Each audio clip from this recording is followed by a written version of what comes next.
समझ नहीं आ रहा अपने सैलरी इंक्रीमेंट का क्या करूं। बेटा इतना क्या सोच रहा है?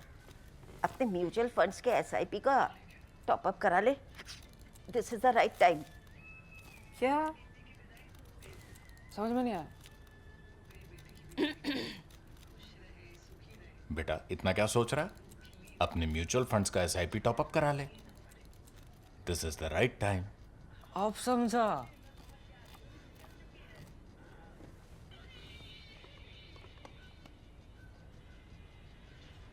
Mutual fund investments are subject to market risks.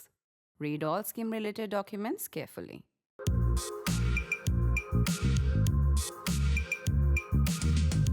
Whenever you listen to liberal or secular critics of this government, you get the same stuff. India is in a bad way. There are rising tensions between communities. The election commission has been subverted. The presiding officers of both houses of parliament are biased, and so on. I actually agree with some of this, not necessarily all of it, but I agree with some of it. Here's where I disagree. I disagree when it comes to apportioning the blame. The liberal position is that this is all the fault of the BJP, that because of the BJP, India is in these dire straits. Okay, fair enough. But I don't actually agree with that entirely because I don't blame the BJP. I blame liberals. I'll explain to you why. When somebody goes to vote for Yogi Adityanath or to vote for Narendra Modi or Amit Shah, they pretty much know what they're voting for. These guys have never made any secret of what their idea of governance is or what their vision of India is. If you're a dyed-in-the-wool secularist and you go and vote for Yogi Adityanath and think he's going to create harmony between the communities, then he's going to be laughing and you're going to be the idiot. He's never made any secret of his views, nor have the others. So my problem is not with these guys. I don't necessarily agree with them, but I respect to some extent, to the extent that they're genuine, the mandates they get from the people of India. My problem is with liberal secular politicians. My problem is that they're not really liberal secular politicians. So many of them are willing to sacrifice everything they claim to stand for only in pursuit of power and in pursuit of money. Let's look at what's happened recently and is still happening in West Bengal. Various members of the Trinamool Congress who went around in the last election campaign saying what a bad chap Narendra Modi was, saying how the BJP was destroying India, telling Muslims that they were there to represent them, have now hot-footed it to the BJP. Whatever they had said earlier is now forgotten. Now they all want to be members of the BJP. Why? Because they say Mamata Banerjee is dictatorial. Fine, fair enough. But I don't think she became dictatorial last week, right? She was dictatorial when you guys were in power. She was dictatorial when you stood for elections under her name. They say she's an appeaser of minorities, maybe. But she was exactly the same thing when you went to those minorities and asked them to vote for you. So whatever criticism you have of Mamata, can you only make them now when she's out of power? Why didn't you make them when they made you powerful? Why didn't you make them when supporting Mamata was such a great thing and attacking the BJP was your stock and trade? But that's Indian politics for you. All of these guys, having first abused Narendra Modi, are now falling at his feet. This includes people who are noted BJP betas. I know of MPs who got up in parliament and heckled Modi when he's speaking, trying to prevent him from being heard. I've heard of people who've called him all kinds of names. All of them now have abandoned those so-called liberal pretensions, those so-called secular pretensions, and are busy trying to get admittance into the BJP. If that proves difficult, then they'll resort to some stratagem. They'll join some little-known party and support the BJP from outside. But either way, they're going to be part of the NDA. Why are they doing this? Well, your guess is as good as mine. But I know why the BJP is doing this. The BJP needs to hoover up enough MPs, particularly in the Rajya Sabha, so that it can pass sweeping changes to the constitution of India and to the way India is run, to the way elections are run, to the common civil code, to the composition of parliament. Many such things. They failed so far because they didn't have the MPs, because people like Trinamool voted against them. So they've just got the Trinamool people wholesale who crossed over and become part of the BJP and will now vote for legislation that they know, must know, will change the face of India. So these are people who lied when being elected. They promised to follow one set of principles they've thrown into the garbage. These are people without any sticking power, without any integrity. They'll go over. Some of them, I concede, have been threatened with cases, but that's okay. That happens all the time. Many people resist. Many of them have been offered huge sums of money, or at least that's what the papers report.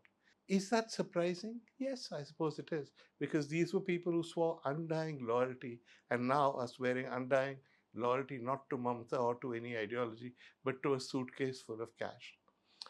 But don't just concentrate on what's happening in Trinamool, though it's a particularly sordid example of how liberal secular politics has panned out.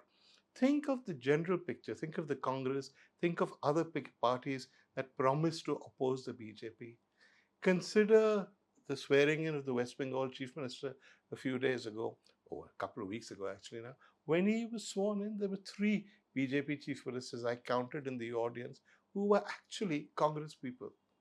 They abandoned the Congress and they came here to cheer this man when he talked about Hindu religion, Hindu Rashtra, etc. And here's the irony, the Chief Minister himself, who was now swearing by the BJP and holding forth the glory of Hindus against Muslims, was also a congressman. How can you trust any of these people who claim to be secular, liberal, pluralistic, when you know that given an opportunity, they will cross over, change sides, abandon their principles? And what's worse, I think, is that we take this for granted. We don't expect any kind of ideological integrity from our politicians. In fact, when people write about BJP politicians, they seem to ignore where they came from. Let's take one noted example. Let's take Hemanta Biswa Sharma, who I think most people will tell you is one of the brightest chief ministers in India, a shrewd man, an efficient administrator, and now a man who's noted for his rhetoric, which some see as communal and anti-Muslim.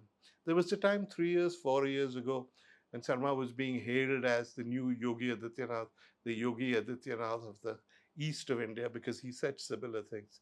His rhetoric now has crossed anything Yogi Adityanath has said. He's become actually the face of Hindutva in the east and the face of their opposition to Muslims. Fair enough, he has a right to do that. It's a free country. But here's my question. This guy was in the Congress. He very nearly became Congress leader in that state. He says that he left because he went to meet Rahul Gandhi and Rahul Gandhi paid no attention to him or his complaints but continued to play with his dog. He thought that was a good metaphor for the Congress, so he left. Fair enough. I give him the right to do that, and perhaps tactically, from the Congress's point of view, they should have paid more attention to the potential defector and less to the dog. But here's my question. Did this man hold these views about Muslims, about Hindutva, when he was in the Congress? If he did, why was he in the Congress? Why did he even consider he should have been made leader? If he didn't hold those views, and you consider the vehemence with which he is expressing them now, obviously this is political convenience. And it's an example of what's happening in Indian politics today. People will go to the voters with one set of slogans, and then when a better opportunity comes along, say a chance of leadership or whatever, they will change sides and say the exact opposite what they said when they were getting elected from the other side. You've got to ask yourself, is this normal? No, it isn't. There are very few Western democracies where it's so normal for people to cross over and abandon their beliefs. Is it greed? Well, I think to some extent with some of these people it's greed, because huge sums of money are being paid. MLAs, MPs, everybody is supposed to be up for sale. But what makes it so special? I think what makes it special is that we let them do it. We in the media don't question defections. We treat them as a perfectly normal phenomenon. When we talk, we're talking now about TMC, we're talking now about Shiv Sena, possibly in Uttar Pradesh. When we talk about it, we talk about it in terms of tactics. How will they get around the speaker? How will they resign? How will they still hold on to power? Will it help the BJP get a majority? I mean, we talk about all this as though it's ideology neutral and morality neutral, but it isn't. It isn't morality neutral. It isn't ideologically neutral. It's a question of integrity. We know that these people have no ideological integrity, judging by the turnarounds and the about turns. We suspect that some of them have no financial integrity because they were inducements. So, what kind of politicians do they make? And isn't it our duty as the media, as citizens, to hold them accountable? No, we won't. We just let them get away with it. Treat this as just another day's work. So ultimately, I don't blame the BJP. It's done what it said it was going to do. I blame these so called secular guys, these so called liberals who ran, turned tail and ran, and betrayed every principle in their lust for power and possibly money.